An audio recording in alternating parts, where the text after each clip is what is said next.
que force reste à la loi. ok ñu bàyyi la nga yeggale ci su Ousmane liñ koy jiiñ toogee yàlla bu mu am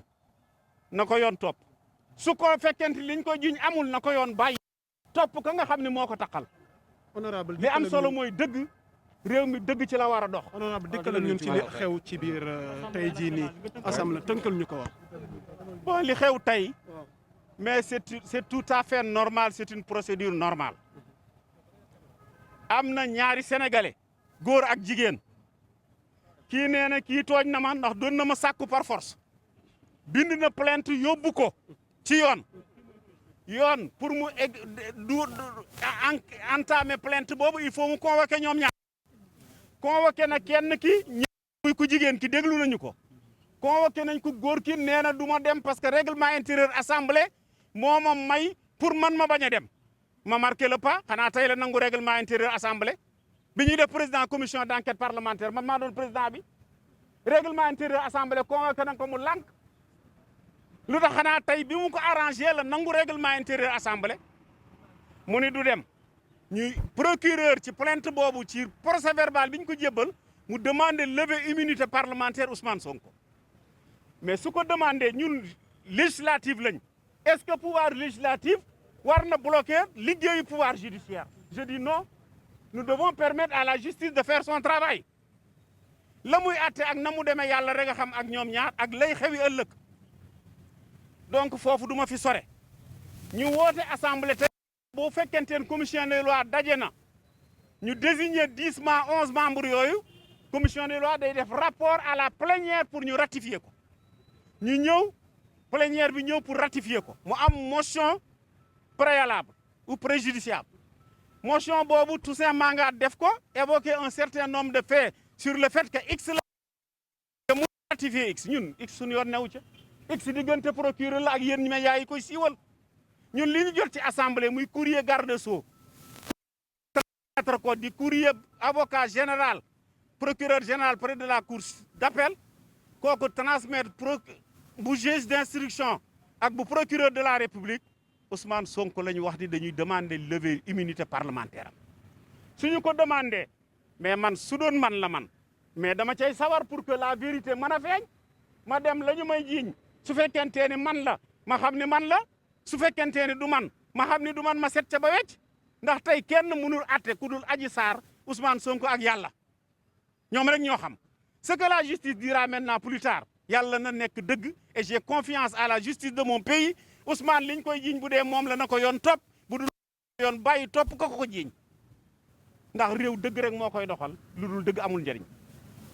c'est clair. alors député yi jotoon njëkk a génn nekk ci opposition bi dañ dem jàpp ni procédure bi respecté woo leen ko. vice de forme. voilà. xam nga ñi génn fii d'abord ñi ci xam procédure barewul. dama ni ñi génn fii d'abord ñi ci xam procédure xam nga barewul. xam nga ay show kata fi nekk ak ay wotkat si biis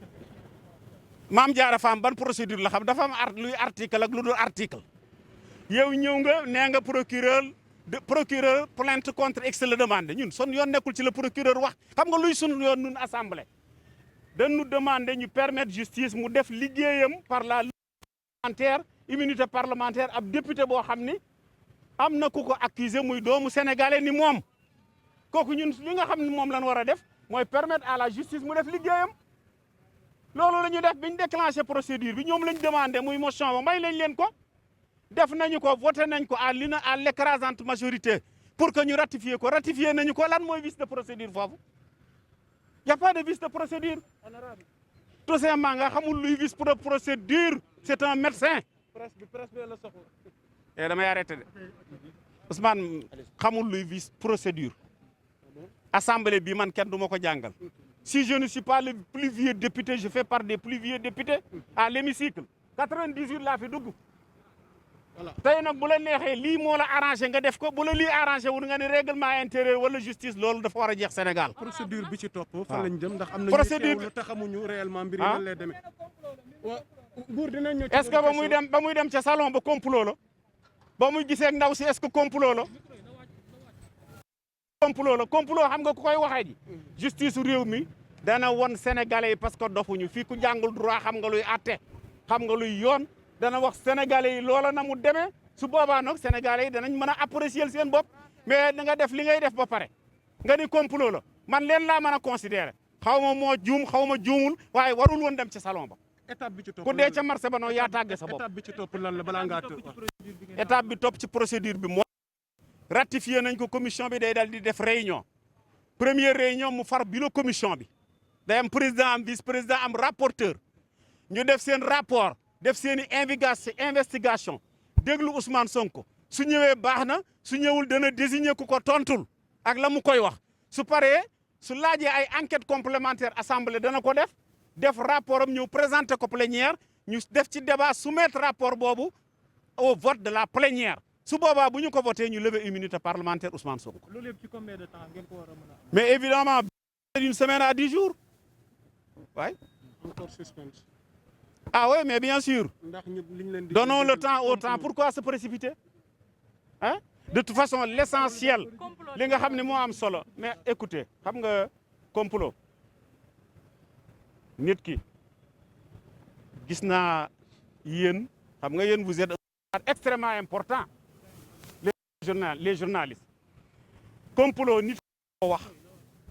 ci loo xam ni yow dañu la accuser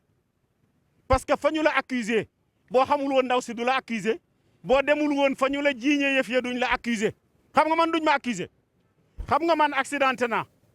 bi oto yi rey Mamadou Diop sama kaw la jaar j'ai été de tous les combats j'ai eu 4 fractures avec ce pied gauche là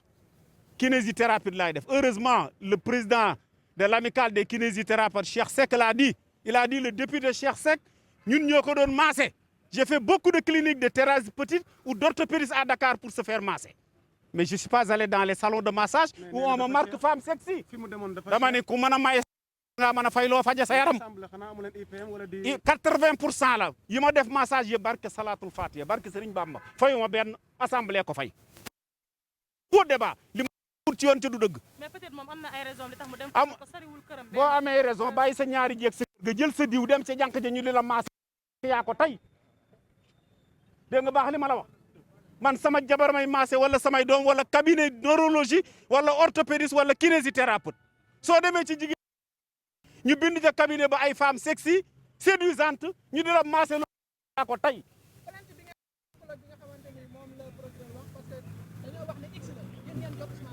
dama ni ñun